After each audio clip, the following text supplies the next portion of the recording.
Nutri charge woman. இப்போ வந்து நிறைய ஸ்கூல்ல இங்க எல்லாம் நீங்க கேளுங்க, நிறைய ஸ்கூல்ல அனிமிக் டெஸ்ட் நடத்திட்டு இருக்கு. Anaemic test means haemoglobin test.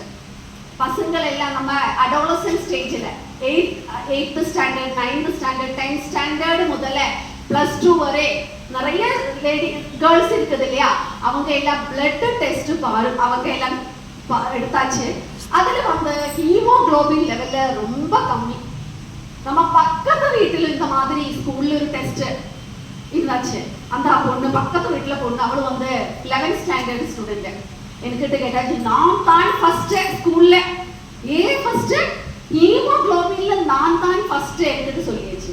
அப்ப நான் கேட்டாச்சு, ஓகே சொல்லிருக்கோம் ஹீமோகுளோபின் லெவல் எவ்வளவு இருக்கு. அப்ப அவளை என்கிட்ட சொல்லியாச்சு, அவளோட ஹீமோகுளோபின் லெவல் HP லெவல் வந்து 10. ஒரு லேடிக்கு எவ்வளவு வேணும், ஒரு பொண்ணுக்கு எவ்வளவு வேணும் தெரியுமா? 12 முதல் 16 வரை வேணும். ஆனா இந்த கிட்ட டாப் 50 பசங்கள்ல ஸ்கூல்ல இந்த கேர்ள் வந்து டாப் 10. அப்ப பாக்கி எல்லாம் எவ்வளவு எங்க போயிடுச்சு? 9, 8, 7 இந்த மாதிரி. அசம்பிளியில நிக்குதுக்கு இது இல்ல, ஹெல்த் இல்ல, அன்கான்ஷியஸா வீட்டு இருக்கு. இது எல்லாமே கவர்மெண்ட் பார்த்து அதனால இப்ப ஃப்ரீ அனிமிக் டெஸ்ட் வந்து நிறைய ஸ்கூல்ல சாம்பிள் டெஸ்டிங் நடக்குது. ஏன் ரீசன்? அனிமிக் ஆயிருக்குது, நிறைய கேர்ள்ஸ் அனிமிக் ஆயிட்டு இருக்குது. இப்ப ஹரி அவனோட கைனகாலஜி டிபார்ட்மெண்ட்ல அவனுக்கு அந்த MBBS டைம்ல டியூட்டி கிடைச்சாச்சு 2 months. அப்ப அவன் சொல்லிச்சு, அம்மா that was the toughest department. இவ்வளவு டஃப் தெரியுமா? அப்ப நான் நினைச்சேன் டெலிவரிக்கு நிறைய பேர் இருக்குல்ல, அதனாலே டஃப்பா நினைச்சேன். அவன் அப்போ என்கிட்ட சொல்லிச்சு, அம்மா டெலிவரி கம்மி, டெலிவரி எல்லா விஷயம்.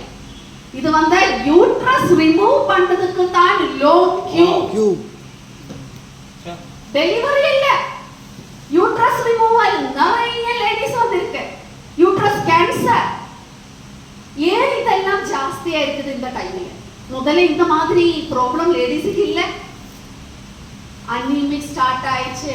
நம்ம என்னதான் சாப்பிடுறது நமக்கே தெரியாது. இப்போ இங்கே சாரு சொல்லியாச்சு, லேடிஸ் டிவி சாப்பிடு, சீரியல் பார்த்துட்டே இருக்கும், சாப்பிடாது. சார் லேடிஸ் சாப்பிட்டுட்டே இருக்கும், ஆனா என்ன சாப்பிடுது, அதுல என்ன இருக்குது அது தெரியாது.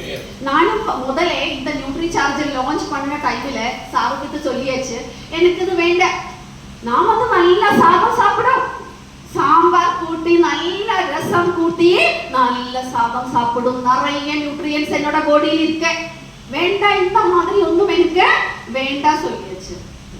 அப்போ அவங்க எனக்கு சொல்லியாச்சு HB டெஸ்ட் பண்ண. அந்த டைம்ல நான் HB டெஸ்ட் பண்ணியாச்சு. என்னோட ஹீமோகுளோபின் வந்து அந்த டைம்ல 9.